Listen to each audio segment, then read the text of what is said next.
reactor po na talagang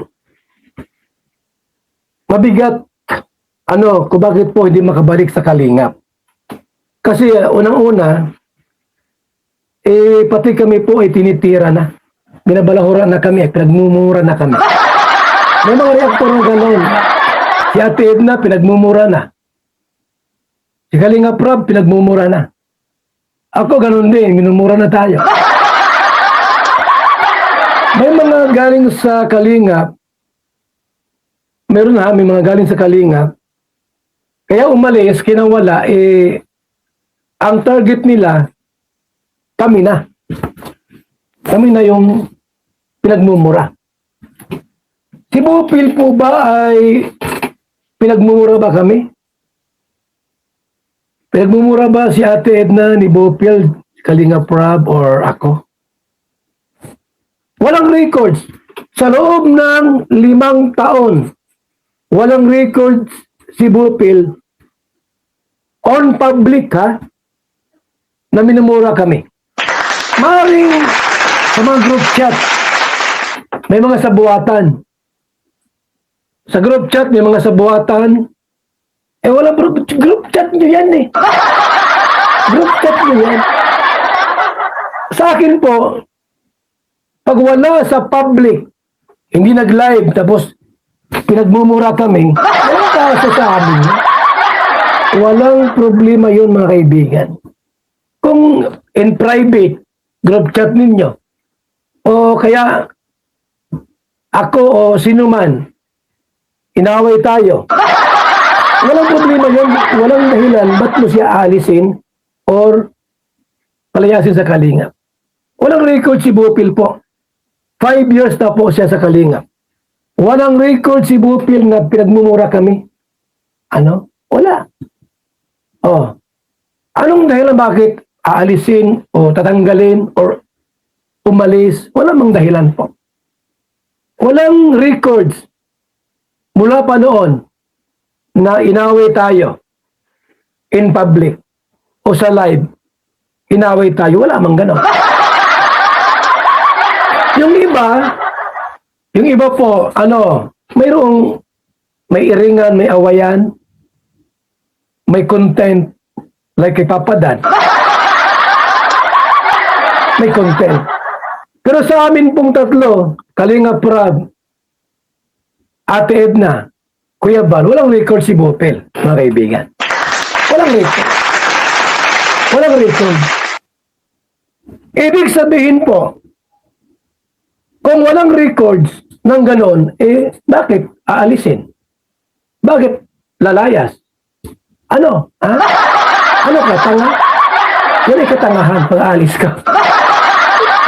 Walang records Hindi mo tayo inaaway. Ito nga guys, mga Kalingap, shoutout sa inyong lahat. At ito nga guys, panibagong reaction tayo dito mga Kalingap sa live ni Kuya Bal Santos Matubang. At ayan, narinig nyo naman mga Kalingap na talagang dinipahan itong si Bupil Vlog, si Sis Bupil Vlog dito sa labanan nila ni Dr. Love mga Kalingap. So, tama naman si Kuya Bal mga Kalingap. Siya lang ang tanging makakapagpaalis dito sa mga tao dito po sa Team Kalingap kasi po siya po ang may-ari po ng Team Kalingap. Siya po ang nagbuo ng Team Kalingap at napakarami po mga vlogger, reactor ang natulungan po ni Kuya Bal Santos Matubang. Isa na po dito yung dalawang naglalaban na yan, si Dr. Love at si Bupil Vlog. So, sa hindi po nakakaalam, ang mas matagal po dyan ay si Sis Bupil Vlog mga Kalingap. Wala pa si Dr. Love, ay nandiyan na po si Bupil Vlog na nakikipaglaban po dito sa Team Kalingap kapag mayroong mga talagang binabalahura sila Kuya Bal, ay nandiyan po si Sis Bupil Vlog. Ayun nga mga Kalingap, talagang nagka-problema lamang sa mga hindi inaasahang pagkakataon yung sa mga group chat na nakarating po dito kay Ate Edna. At ayun pinaratangan siya na nakikipagsabwatan dito sa mga anti-Kalingap, especially po dito kay Salcedo. At ito po yung kinatatampo ni Sis Bupil kasi nga ay pinaratangan siya ng mga inaakusahan siya ng mga ganyang fake news, mga Kalingap, na hindi naman pala daw totoo mga Kalingap, di umano kasi nga di ba sa Ate Edna na nga nagsabi mga Kalingap na si Sis Bupil ay dito nakikipag-ugnayan dito kay Joel Salcedo. Pero ganoon pa man mga Kalingap, ay sana po ay matapos na yan kasi nga ay nagpaliwanag na rin si Kuya Bal na sa mga group chat ay wag po tayo maniniwala at napapag-usapan lang naman yan mga kalingap.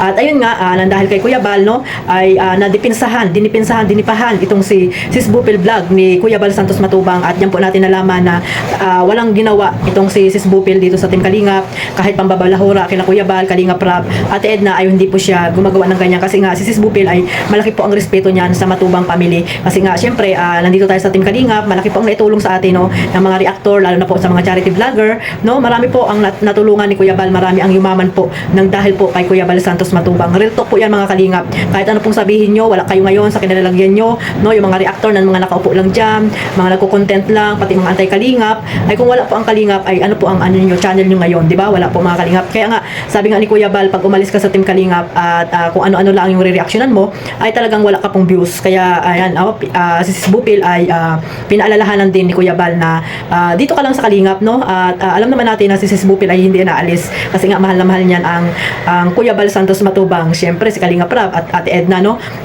Kahit na may pagtatampo siya, di ba? Kay Ate Edna. Sis Bupil, ayan, no? Na hindi daw siya mahal ni Ate Edna Vlogs, mga kalingap. So ayun, no, at sana matapos na yung iringan ni Dr. Love, kasi nagkakaroon lang ng content ang mga anti-kalingap, at nandito po tayo sa kalingap para po magkaisa, hindi po para tayo po yung mag-away-away. Dapat ang inaaway natin yung mga anti-kalingap na mga wakwak na walang magawa sa kanilang mga channel kundi manira po sa kalingap, no. Nagkakaroon na po sila ng content, pero ang ginagawa pa rin nila ay paninira po, no, puro paninira nila sa programa ni Kuya Bal Santos Matubang. Kaya dapat, no, tayo mga nasa kalingap, sa loob ng Team Kalingap, dapat nagkakaisa po tayo, labanan ang mga anti-kalingap, no, puksain ang mga wakwak, di ba, mga kalingap. So hindi po tayo dapat yung tayo yung nag-away-away. So sana po ay matapos na po yan at magkapatawaran na, no, mga kalingap, kasi nasa isang community lang naman tayo, no, at huwag tayo masyadong mambalahura pag nagre-reaction tayo, mga kalingap. Focus lang kayo sa inyong nire-reactionan at huwag po tayo masyadong palamura, no. Pangit po kasi yan, mga kalingap, yung masyado tayong palamura. Sa una lang po ay talagang nandiyan po yung mga viewers nyo, kasi nga may mga content na talagang mainit-init, kaya yung mga viewers ay talagang naandyan po. Pero pagdating po ng araw yan, ng mga ilang buwan, ay wala na po yung mainit-init na pinag-uusapan. Syempre mawawala na rin po kayo ng ng content or papag-usapan nyo po sa inyong live. Kaya sana ay mag-isip-isip rin po tayo kung ano yung mga reaction natin sa ating live, no. Iwasan po yung masyado tayong hyper, no, mga kalingap.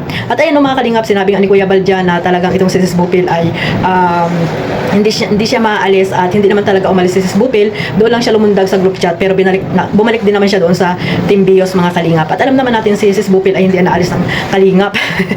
Kung aalis siya, nako, ewan na lang natin, mga kalingap, baka maging anti-kalingap na rin si Sis Bupil pag umalis sa kalingap yan. Pero hindi naman siguro mangyayari yon, dahil alam naman natin si Sis Bupil ay matagal na po yan sa kalingap, na talagang nakikipaglaban sa mga taong nambabalahura po sa Matubang family. So sana po magpatawaran na ng mga kalingap, at kalimutan na yung mga nangyari. At ayan, tuloy lang po tayo dito sa pag-reaction, no, sa mga charity vlogger. Ayan, mag-focus lang po kayo sa pag-charity. Hindi kayo mag-focus doon sa mga issue din, no, nakikisaw-saw kayo. At dapat doon lang kayo sa pag-charity mag-focus, kasi yan po yung content nyo, pag-charity, mga kalingap. At itong mga reactor naman ay sana ay tuloy lang po ang pagre-reaction, lalo na po sa mga video nila Kuya Bal, Kalingap Rab, kasi yung iba talagang mga issue na talaga yung pag mga charity works ang nire-reactionan ay talagang walang views, mga kalingap. Kaya nakakalungkot din, di ba, mga kalingap, na kaya nga nagkaroon ng reactor ay para po yung mga beneficiary nila Kuya Bal or yung mga charity vlogger, no, yun ang re-reaction na natin. Pero wala mga kalingap, talagang mababa po talaga ang views pag mga charity works na ang nire-reactionan. Bakit kaya, mga kalingap? Pero pag marites na ko po, nandiyan po lahat, talagang sugod po ang mga viewers, mga kalingap. Pero ganun pa man, at least po masaya po tayong nagre-reaction, at maraming salamat syempre sa mga sumusuporta, mga solid supporters po ng Team Kalingap.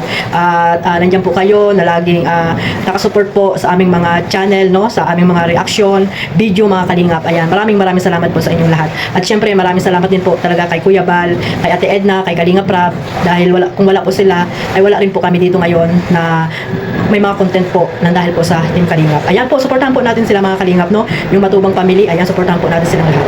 God bless us all. Mabuhay po ang Team Kalingap. Bye bye.